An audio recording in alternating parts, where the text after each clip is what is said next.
this morning I am going to be doing brake job on Danny's truck. Did the rear brakes yesterday, doing the front brakes today, and we got to keep the tow vehicles. We use this for towing cars around, as well as my truck. You got to keep them up to date. It's got 75,000 miles on it now, and this truck we have literally done nothing but oil changes and tires. First brake job that we've had do to it, and I think we got it when it had 20,000 miles on it. So it's got roughly 50,000 of our miles. We use Mobil 1 in it, and it's fantastic. And this truck just keeps on going. And it you know, it's a relatively new truck. I mean, you're talking 75,000 miles is nothing on these engines. And this thing runs really, really well. So got to take care of it. So it takes care of us. Simple maintenance makes a huge difference. Woo-hoo.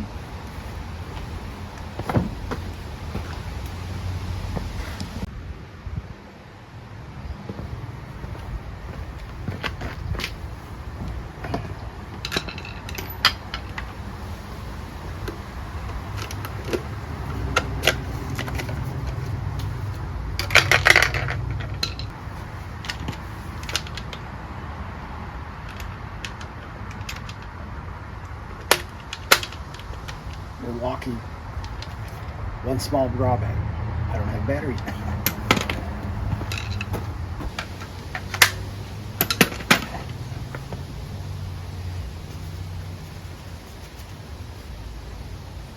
It's pretty warm today. So you can say it's good 85 degrees. It's a little overcast right now, so that's good. I'm not getting that direct sunlight. So I was going to do this tonight, but it's supposed to get rain this afternoon, so try to wrap it up this morning. I've got pads and new rotors. These rotors could probably be turned if I could find somebody who would turn them now. Anywhere you go, they're not turning rotors now, so they're basically a one use. Of course, we got 75,000 miles on it, but it seems kind of a waste. Here we go.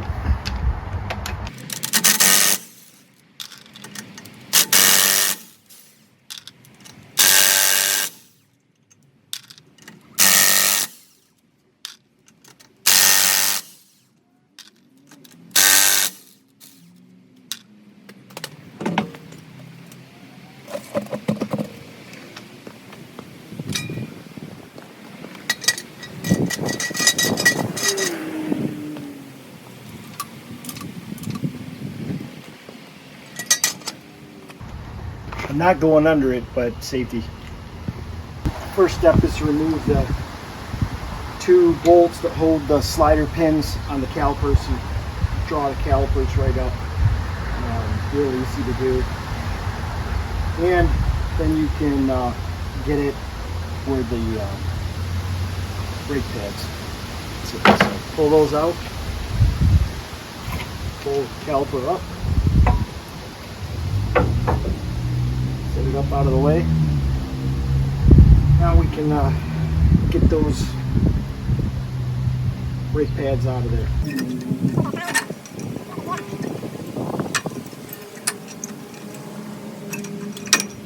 So not worn out, substantially lower, but not worn out. But it just doesn't have the grab that it had prior, so we're going to get rid of these and put some new ones in.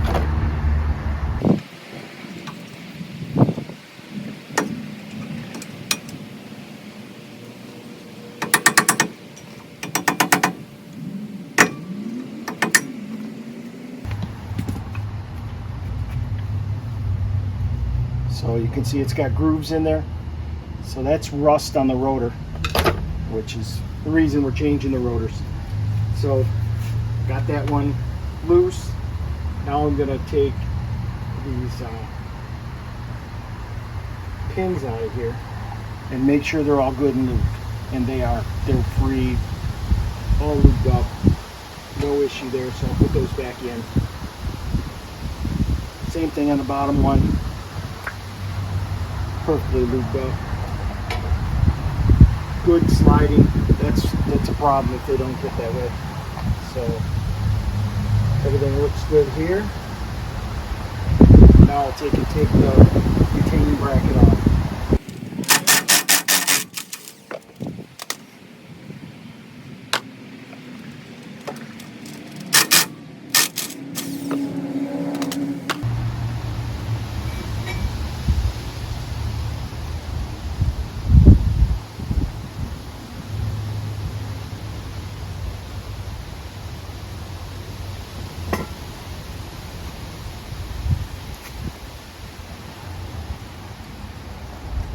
Now I gotta find a Torx bit to fit the rotor.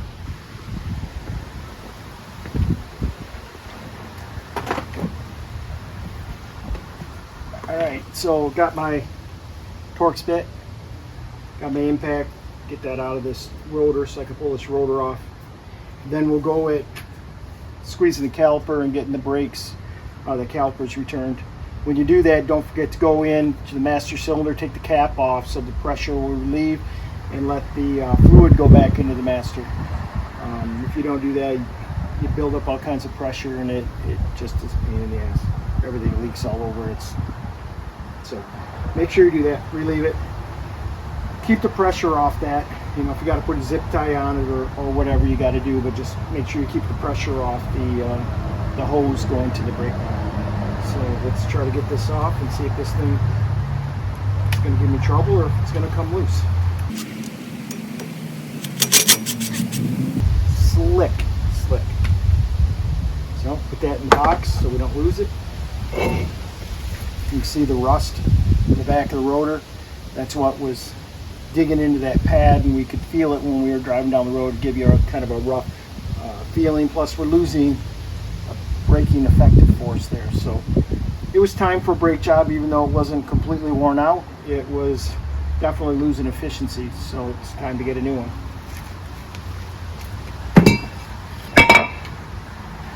So we've got the new rotor here. Now, new rotors get sent with protective fluid on. So you need to get that protective fluid off. You can see it right there in my glove. You'll see the dirt on it. So you need to set it down and get it, use some brake clean and get that crap off there, because it will not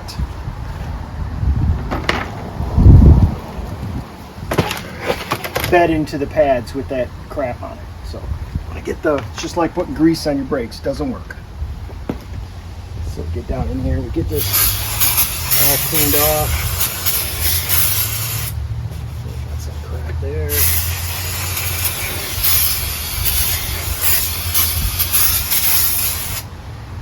The other side, same thing. Get it nice and clean. Whew. Now I got to make sure you do not get your fingers, little greasy grimes on that rotor once you get it cleaned. So take the greasy gloves off.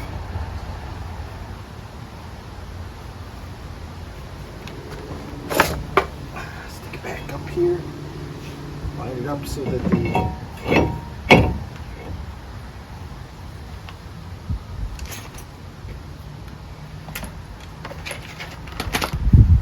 screw can go back in it. Retainer. Started.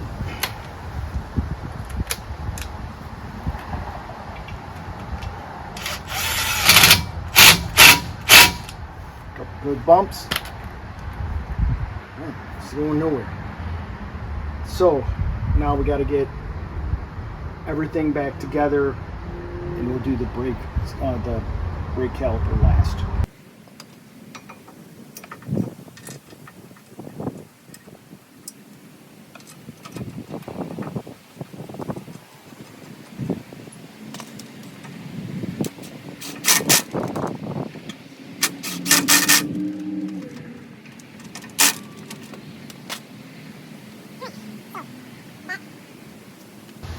This right here, putting these brake pads in, typically is not the most fun part.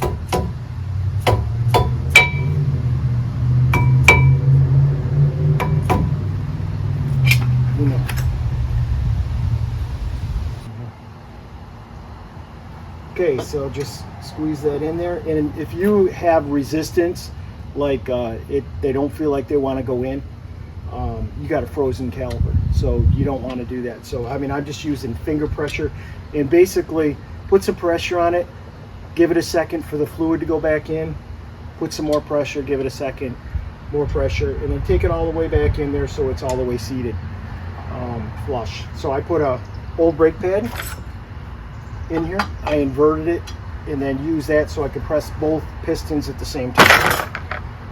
That way they go back evenly, and you're not pushing one out, one in, one out. So once you get it all back in there like that, just take this caliper off, or take the C-clamp off. They're all seated, everything's good. No leaks, no drips, no airs. Everything looks fantastic. Put the gloves back on.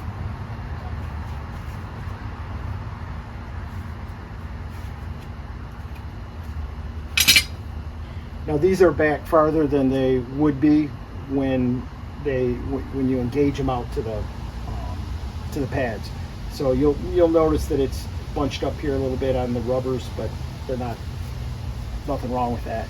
As soon as you pump up the brakes, when you get done with this, which is as soon as you put it all back together, pump up the brakes so that the pistons come out to the pads, which come out to the rotor, and that way you don't, when you go to back up, hit the brakes, it goes to the floor and you got nothing. So you want to pre-pump them. So when you do that, these will come out and make contact with the pads, and you'll be great. So get down here, you got to push the pins in. And we've already made sure they were free. Start your bolt, the top one. Go to the bottom one.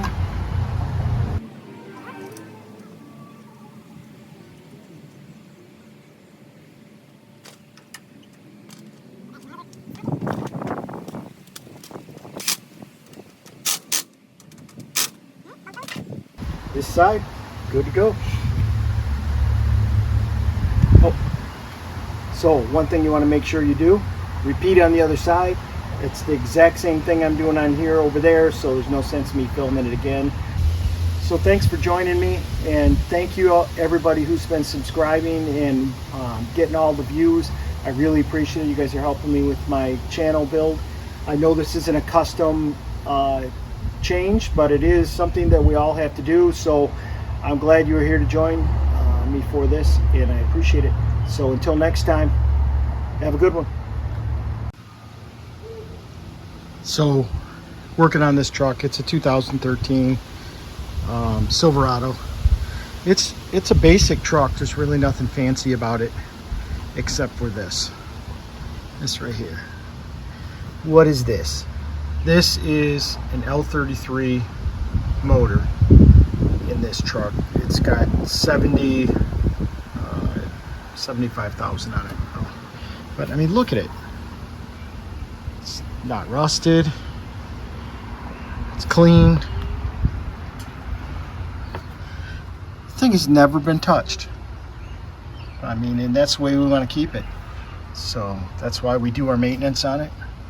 Keep it good. You know, you keep it good, it keeps you good. And this truck has never been abused. My son has had it. We bought it on a lease trade-in from a guy who was ultra picky on it. In fact, he had corrosion on one of the rims. He had it changed. He had a mirror that didn't function right. He had that changed. Yeah, so we got this thing in. It had, I must say, it had 20,000 miles on it. And we bought this truck in 2015. So yeah, he had it 2 years. And this truck has been my son's truck that he, you know, daily drives it, takes it to school, and, you know, took it to work for all those years. And it's just been a great truck for him. And, you know, what do you got to do? You maintain it. That's it. You maintain it, it takes care of you. So hence, not a very exciting video today, but maintenance, got to do it. That's what keeps things great.